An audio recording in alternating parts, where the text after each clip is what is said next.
to be engaged in their government. I think I can think of no better example than Patrick Cannon, who was elected to the city council at 26.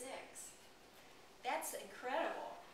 We have a young man running, relatively young man running for mayor who is 38, who has gotten involved as a young person in city government, and I believe will win. I mean, this election's all about turnout, but man, he's got a terrific opportunity to be our mayor. But I'm biased, as I mentioned, I'm a Democrat.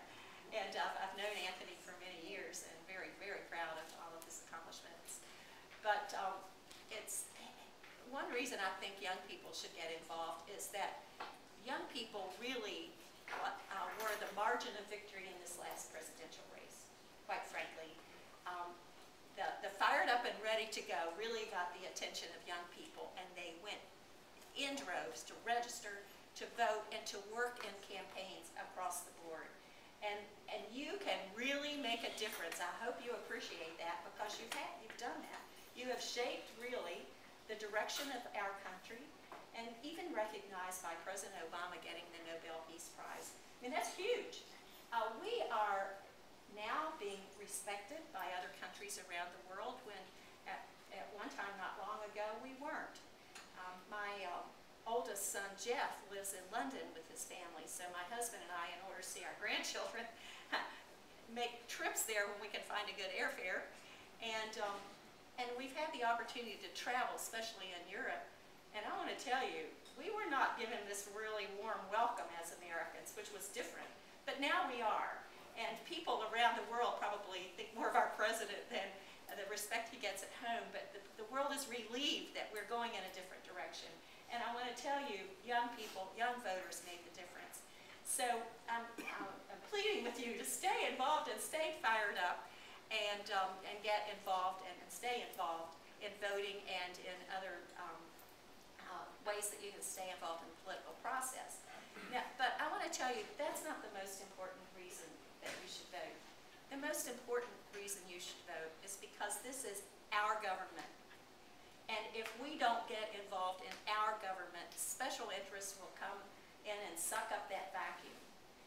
And I believe very strongly that we have rights as Americans that come with responsibilities as Americans. And one of the primary responsibilities we have is voting. It's so easy. We have made it so easy in North Carolina and in our county to vote.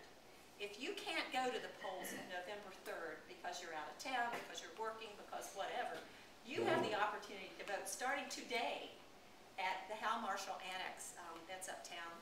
But next week, you can vote in, I think, all of the regional libraries, plus one that's not a regional library, and the main library.